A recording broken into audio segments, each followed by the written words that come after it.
रात के 11 बजे सुनसान सड़क पर एक बाइक रात के सन्नाटे को चीरती चली जा रही थी। दो दोस्त रोहन और मुकेश अपने दोस्त मोहित के घर जा रहे थे। रोहन और मुकेश आज पूरे 2 साल बाद अपने दोस्त मोहित से मिलने जा रहे थे। तभी रोहन मुकेश से बोलता है, यार अपने शहर में तो कुछ भी नहीं बदला। फिर मुकेश ने कहा, हाँ यार तूने सही कहा। यही सब बात करते दोनों चले जा रहे थे। तभी मुकेश ने कहा, यार रोहन रात हो गई है, मैं तो कहता हूँ वो कब्रिस्तान वाली रोड से मत चलियो यार। फिर रोहन ने कहा, क्यों भाई तुझे डर लगता है क्या? अरे डर मत, मैं हूँ ना तेरे साथ। फिर रोहन की बात सुनकर मुकेश बोलता है, डर की बात नहीं है, तुझे तो पता ही है ना वो कब्रिस्तान कितना श्रापित है।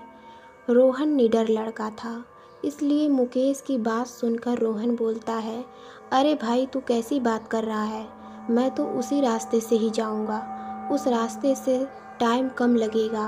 मुकेश जानता था रोहन बहुत जिद्दी है, वो नहीं मानेगा, इसलिए मुकेश कुछ नहीं बोलता है। और फिर उसके बाद रोहन उसी रास्ते से बाइक अपनी ले जाने लगता है। ये दोनों कुछ ही आगे गए थे, तभी इनकी बाइक झटके देने लगती है। तभी मुकेश कहता है, अरे क्या कर रहा है, सही से चला भाई। फिर रोहन बोलता है, अरे भाई मैं तो सही से चला रहा हूँ, पर पता नहीं इस बाइक को क्या हो गया है। रोहन ने इतना ही कहा था कि इनकी बाइक झटके देते देते थोड़ा आगे जाकर बंद हो जाती है। बाइक बंद होते ही रोहन बोलता है, अरे ये बाइक कैसे बंद हो गई? फिर मुकेश कहता है, अरे यार बंद हो गई तो क्या, फिर से स्टार्ट कर। मुकेश के इतना बोलते ही रोहन बाइक फिर से स्टार्ट करने की कोशिश करने लगता है, पर बाइक स्टार्ट नहीं होती। तभी मुकेश ने एक ऐसी चीज़ देख ली जिसे देखकर मुकेश बस उसे ही देखे जा रहा था। मुकेश को देखकर साफ पता चल रहा था कि मुकेश ने जो चीज़ देखी है उसे देखकर मुकेश बहुत डर चुका है।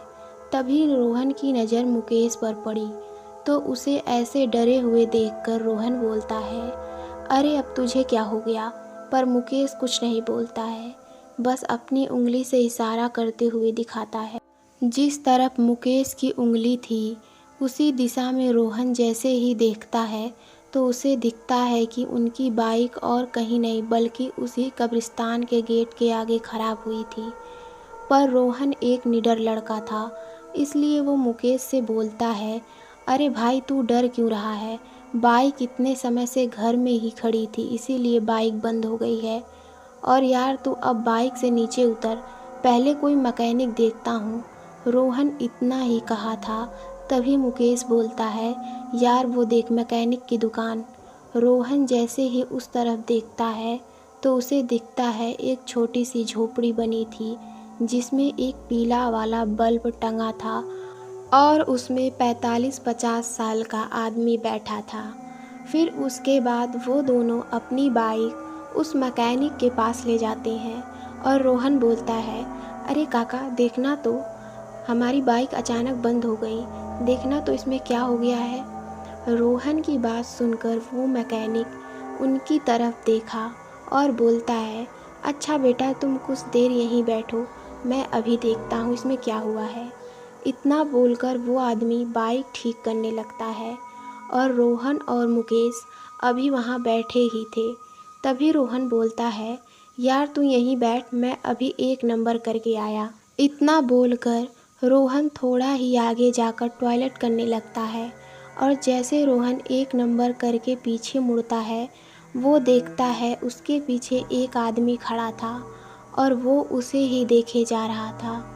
रोहन को ये देखकर बड़ा अजीब लगता है। तभी वो आदमी उससे बोलता है, वो जो लड़का जो वहाँ बैठा है वो तुम्हारा दोस्त है ना? फिर रोहन जवाब देते हुए बोलता है, हाँ है तो। फिर वो आदमी बोलता है, पर तुम्हारा वो दोस्त उस फटी हुई और बंद झोपड़ी के पास बैठकर क्या कर रहा है? रोहन उसकी बात सुनकर बोलता है, बंद झोपड़ी? इतना बोलकर रोहन पीछे मुड़ता है और चुप हो जाता है, क्योंकि वो देखता है जो मैकेनिक अभी उनकी बाइक ठीक कर रहा था वो अब वहाँ नहीं है और उसकी दुकान भी बंद थी और मुकेश अभी भी वहीं बैठा है। यह देखकर रोहन बोलता है, ये मैकेनिक इतनी जल्दी कहाँ गया और इसने अपनी दुकान भी इतनी जल्दी कैसे बंद कर दी। इतना बोलकर रोहन जैसे ही पीछे मुड़ता है तो वो देखता है जो आदमी अभी तक उसके पास खड़ा था वो आदमी अब वहाँ नहीं था। उस आदमी को वहाँ ना देखकर रोहन बड़ी ही हैरानी के साथ बोलता है, अरे ये आदमी कहाँ गया, अभी तो यही था। रोहन वैसे तो कभी डरता नहीं था, पर आज जो कुछ भी उसने देखा उसे देखकर अब वो भी डरने लगा था। फिर उसके बाद रोहन बिना टाइम गंवाए मुकेश के पास जाता है और बोलता है, भाई उठ, जल्दी उठ और अभी यहाँ से चल। फिर मुकेश बोलता है, पर क्यों भाई, गाड़ी तो अभी ठीक होने वाली है। मुकेश के इतना बोलने के तुरंत बाद एक आवाज़ और आती है, अरे क्या हुआ बेटा, आपकी बाइक बस ठीक होने वाली है। ये और किसी की आवाज़ नहीं बल्कि उसी मैकेनिक की आवाज़ थी। रोहन जैसे ही अपना सर ऊपर करके देखता है तो उसे दिखता है वो मैकेनिक वहीं खड़ा था और उनकी दुकान भी खुली हुई थी। रोहन यही सोच रहा था कि ये कैसे हो सकता है, अभी तो यहाँ कोई नहीं था, ये सब हो क्या रहा है। यही सब रोहन सोच ही रहा था। तभी मुकेश बोलता है, अरे तुझे हुआ क्या है, तू बोलेगा भी कुछ। पर रोहन यही सोच रहा था मुकेश को क्या बताऊं उसके पिछले 10 मिनट में उसके साथ क्या क्या हुआ है। पर थोड़ा सोचने के बाद रोहन बोलता है, मुकेश तू मेरे साथ 1 मिनट के लिए थोड़ा इधर तो आ। इतना बोलकर रोहन मुकेश को थोड़ा साइड में ले जाता है और बोलता है, यार मुकेश, ये जो मैकेनिक है मुझे लगता है कि ये भूत है। मुकेश रोहन की बात सुनकर हंसने लगता है और हंसते हुए कहता है, माना मैं भूत से डरता हूँ पर इतना भी नहीं कि तू जो कुछ भी बोले मैं उसको मान लूँ। चल अब मजाक बंद कर, चल अब गाड़ी के पास ही बैठते हैं। फिर रोहन बोलता है, रुक भाई। फिर उसके बाद रोहन उसे सारी बात बताता है जो उसके साथ पिछले 10 मिनट में हुआ था। फिर मुकेश रोहन की बात सुनकर बोलता है, यार तुझे कोई वहम हुआ होगा। इतना बोलकर वो वापस गाड़ी के पास जाने लगता है। मुकेश ने रोहन की बात को मजाक में ले लिया था, इसलिए वो दोनों वहीं अपनी गाड़ी के पास ही आकर बैठ जाते हैं। पर तभी वो मैकेनिक अपनी गंभीर आवाज़ में बोलता है, बाबू साहब, क्या आपने अभी तक ये नहीं सोचा कि एक सुनसान सड़क और आसपास कोई दुकान भी नहीं है, बस कब्रिस्तान के गेट के सामने एक मैकेनिक की दुकान है और बगल में जंगल भी है और उसने तभी भी रात के 12 बजे तक अपनी दुकान खोल रखी है। वो दोनों कुछ नहीं बोलते हैं, बस एक दूसरे को देखते हैं और उस मैकेनिक की बात सुनते रहते हैं। फिर वो मैकेनिक अपनी बात को जारी रखते हुए कहता है, मैं आपकी बाइक ठीक तो कर दूंगा पर उसके मैं कोई पैसे नहीं लूँगा। फिर मुकेश ने झिझकते हुए कहा, पर क्यों? फिर वो मैकेनिक मुस्कुराते हुए बोला, मैं पैसे नहीं लेता और मुझे पैसे भी नहीं चाहिए, मुझे तो तुम दोनों की जान चाहिए। यह सुनकर दोनों हक्के बक्के रह गए और दोनों अब ना आओ देखते हैं न ताओ, दोनों वहाँ से तुरंत उठ के भागने लगते हैं। दोनों लगातार भागे जा रहे थे पर वो कब्रिस्तान की दीवार पार नहीं कर पा रहे थे, यानी वो कब्रिस्तान से आगे नहीं जा पा रहे थे। दोनों को अब भागते भागते लगभग आधा घंटा हो गया था और दोनों की सांस भी फूलने लगी थी। पर तभी दोनों अचानक रुक जाते हैं और वो दोनों देखते हैं आगे उसी मैकेनिक की दुकान थी और वही कब्रिस्तान का गेट था, यानी वो दोनों भागते भागते वहीं वापस आ गए। फिर तभी वो दोनों देखते हैं कि वो मैकेनिक अभी भी उन्हें ही देख रहा है और मुस्कुरा रहा था, मानो वो यह कह रहा हो कि तुम अब कहीं नहीं जा सकते। दोनों सोच ही रहे थे वो क्या करे। तभी रोहन मुकेश को जंगल की ओर भागने को बोलता है। फिर उसके बाद दोनों जंगल की ओर भागने लगते हैं और दोनों भागते भागते अब जंगल के काफ़ी अंदर जा चुके थे। तभी दोनों को किसी औरत के रोने की आवाज़ सुनाई देती है। आवाज़ सुनकर दोनों पहले एक जगह रुक जाते हैं, फिर दोनों जिस ओर रोने की आवाज़ आ रही थी उस ही ओर जाने लगते हैं। पर थोड़ा ही आगे जाकर वो दोनों देखते हैं एक औरत उनसे थोड़ी ही दूर पर बैठी अपने सर को नीचे की ओर करके रो रही थी। पर रोहन को पता नहीं क्या होता है, वो उसी औरत के पास जाने लगता है। मुकेश उसे रोकता है पर वो नहीं रुकता है। फिर उसके बाद रोहन उस औरत के पास जाता है और बोलता है, अरे सुनिए, कौन है आप और इतनी रात को यहाँ क्या कर रही हैं? पर वो औरत रोहन की बात का कुछ जवाब नहीं देती है, जैसे उसने रोहन की बात सुनी ही ना हो। फिर रोहन अपने हाथ से उस औरत को टच करते हुए एक बार फिर से बोलता है, अरे कौन है आप और आप रो क्यों रही हैं? इस बार वो उनकी बात सुन लेती है और वो अचानक से अपना रोना रोककर बोलती है, उसने मेरे पति को मार दिया। बस इतना बोलकर वो औरत फिर से रोने लगती है।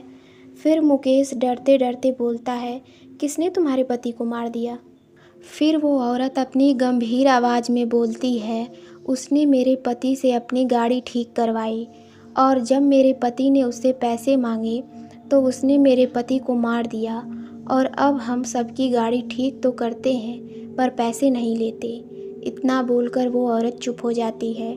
यह सुनकर उन दोनों के होश उड़ जाते हैं और तभी वो औरत अचानक से अपना सर ऊपर करती है और उन दोनों की तरफ जैसे ही देखती है और जैसे ही वो दोनों उस औरत का चेहरा देखते हैं तो उनका दिल अपनी दुगनी रफ्तार से धड़कने लगता है, क्योंकि उस औरत का चेहरा पूरा सफ़ेद पड़ा था, जैसे उसके शरीर पर खून की एक बूंद भी ना हो। फिर वो औरत इन दोनों की तरफ देखती है और बोलती है, अब तुमने हमसे अपनी बाइक ठीक करवाई है, अब तुम्हें मरना होगा, क्योंकि तुम भी पैसे नहीं देते और मेरे पति को मार देते। दोनों जैसे ये सुनते तो उनके अंदर डर की एक और लहर सी चलने लगती, इसलिए तुरंत अपना हाथ जोड़ते हैं और विनती के सुर में बोलते हैं, हमें जाने दो, हम तो पैसे देने ही वाले थे, हमें जाने दो। तभी उनके पीछे से एक आवाज़ आती है, बाइक ठीक हो गई है बाबू साहब। आवाज़ सुनकर दोनों जैसे ही अपने पीछे देखते हैं तो वो मैकेनिक उनके पीछे ही खड़ा था और वो मैकेनिक फिर बोलता है, आपकी बाइक ठीक हो गई है। उसके इतना बोलने के बाद रोहन और मुकेश रोते हुए बोलते हैं, हमें जाने दो, हमने कुछ नहीं करा, हमें जाने दो। पर उनकी बात सुनकर वो मैकेनिक बोलता है, कुछ करने के लिए तुम बचोगे तब ना। इतना बोलकर वो उनके पास आने लगता है और वो जितना पास जा रहा था वो मैकेनिक उतना ही भयंकर होते जा रहा था, यानी उसका चेहरा सफ़ेद हो गया था और उसकी एक आंख से खून आने लगा था। और तभी उस औरत के रोने की आवाज़ भी बढ़ने लगती है। उसकी आवाज़ इतनी तेज़ हो रही थी कि अब वह रोहन और मुकेश के कान में चुभ रही थी और देखते ही देखते रोहन और मुकेश के कान से खून आने लगा था। फिर उसके बाद मैकेनिक भी उसके एकदम पास आ गया था, पर वो दोनों कुछ नहीं कर पा रहे थे। उन दोनों को ऐसा लग रहा था जैसे उनके ऊपर लाखों चींटियाँ छोड़ दी गई हों और वो सब चींटियाँ एक साथ उन्हें काट रही हों। वो दोनों कुछ कर पाते उससे पहले ही उस मैकेनिक ने रोहन की दोनों आंखें निकाल ली थी। रोहन दर्द से तड़प तड़प कर वहीं मुकेश के सामने ही अपना दम तोड़ दिया, पर मुकेश कुछ नहीं कर पा रहा था। और तभी वो मैकेनिक उसकी तरफ देखने लगता है और देखते ही देखते मैकेनिक ने मुकेश की भी दोनों आंखें निकाल ली और मुकेश ने भी तड़प तड़प कर अपना दम तोड़ दिया। कहते हैं आज भी उस कब्रिस्तान के गेट के आगे वही मैकेनिक रात को अपनी दुकान खोलता है और वो अभी भी गाड़ी ठीक करने के पैसे भी नहीं लेता। क्या आपको भी अपनी गाड़ी फ्री में ठीक करवानी है? तो दोस्तों, आपको यह कहानी कैसी लगी हमें कमेंट में ज़रूर बताएं। धन्यवाद।